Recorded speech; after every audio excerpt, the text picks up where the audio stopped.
আজ শেষ দিন, যখন আমি সভাপতি হয়ে যাচ্ছি, তোমরা আমার কথা মনে রেখো।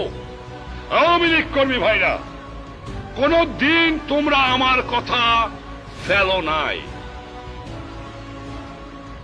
জীবনে কোনদিন আমি কন্টেস্ট করে আওয়ামী লীগের সাধারণ সম্পাদক বা প্রেসিডেন্ট হই নাই।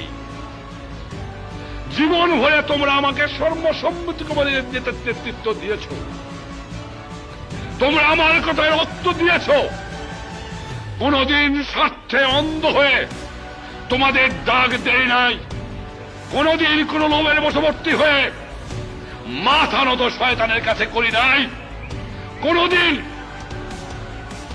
ফাঁসির কাস্টে বসেও বাংলার মানুষের সঙ্গে বেঈমানি করি নাই।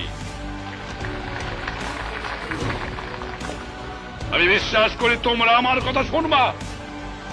তোমরা আত্মসংযম